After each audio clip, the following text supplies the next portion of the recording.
سلامونه دوستانو، هیله ده چې روغ او جوړ او په صحت به منظم یاست. دوستانو، نن درته په یو نوي ویډیو کې هرکلی وایم په دې هیله چې د خوښۍ وړ به مو وګرځي. خو د ویډیو شروع کولو نه مخکې زموږ رن کلیک یوټیوب چینل در سره ضرور سبسکرایب کړئ او هم په خوا کې بیل نشان هم کلیک کړئ تر څو هره یوه ویډیو تر تاسو پورې در ورسیږي. ولې کوروالی مهم دی؟ د ښځو پلمې څنګه ختمې کړو؟ یو دوست پوښتنه کړې چې د کوروالي پر مهال مې ښځه پلمه کوي، څه وکړم؟ یو بل خور پوښتنه کړې زه غواړم کوروالی وکړم خو خاوند مې د چا له کاره ستړی راشي، هېڅ یې کوروالي ته لېواسه نه کېږي او زه هم د شرم له امله ورته نشم کړی، نو څه وکړم؟ د دواړو دوستانو موضوع تقریبا یو شان ده، نو ځکه خو ما نن د سلګونو پوښتنو په لړ کې دې پوښتنې ته د ګډ ځواب ورکړلو لپاره فرصت مناسب بللی دی. یوه خبره باید روښانه کړو، لکه څنګه چې هېڅ ستړیا د ډوډۍ د خوراک او اوبو څښاک مخه نشي نیولی، نو کوروالی هم د غذا او اوبو په شان مهمه اړتیا ده. خو ځینې ستونزې د دې لامل کېږي چې مېرمنې یا خاوند کوروالي ته زړه ښه نه کړي.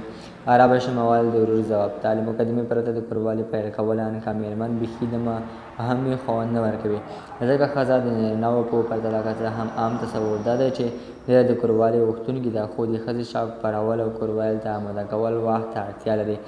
که نارینه غواړي چې له ښځې سره کوروالي وکړي، کور ته له راتګ سره سم حمام کول، مېرمنې ته په سترګو کې د کوروالي او یا مینې سیګنال رسول او په کمو پاتې کارونو کې ورسره مرسته او د کوروالي څخه مخکې مینه کول، ورسره مینه ناکې خبرې او ټوکې ټکالې کول ښځه روښه کوروالي ته آماده کوي. نو له وروڼو مې هیله دا ده چې تر هر کوروالي مخکې د کوروالي لپاره مقدسازي وکړئ، څه دواړو لوري د کوروالي څخه خوند واخلي. کوروالي نه یوازې د بدن دفاعي سیستم پیاوړی کوي، بلکې فزیکي ستړیا له منځه وړي او د ښه او ارامه خوب لامل کیږي. خور ته باید ووایم نارینه د مقابل لوري یوازې یو سیګنال ته اړتیا لري. که مو خاوند د فزیکي کاره ستړی کور ته راځي، هڅه وکړئ مخ ته یې ورشئ، تود هرکلی وکړئ، د حمام کولو ست ورته وکړئ، ښې او پارونکې جامې واغوندئ، معناداره مسکه مه هېروئ او نارینه‌و ته حتما د دې سیګنال ورسوئ چې ستاسو زړه کوروالي ته شوی دی. په کوروالي کې شرم تر هر نه لاندې وي چې د افسوس خبره ده، ځکه ښځه او خاوند چې کله حلاله نکاح کوي، دوی د یو بل شول او نه ښایي له یو بل څخه شرم وکړي، خپل احساسات او عاطف پټ کړي، بلکې موږ باید دا جرأت پیدا کړو چې له خپل خاوند سره خپل عواطف او عرایض له هرو شنې لارې شریک کړو. که ښځه پاکې او پارونکې جامې پر تن کړي، سینګار وکړي، عطرې وهلې وي، خاوند ته مینه ورکړي، د ګرم چای او دمې ست ورته وکړي، امکان نه لري د نارینه‌و لپاره کاري ستړیا د نوموړي د کوروالي مخنیوی لامل شي.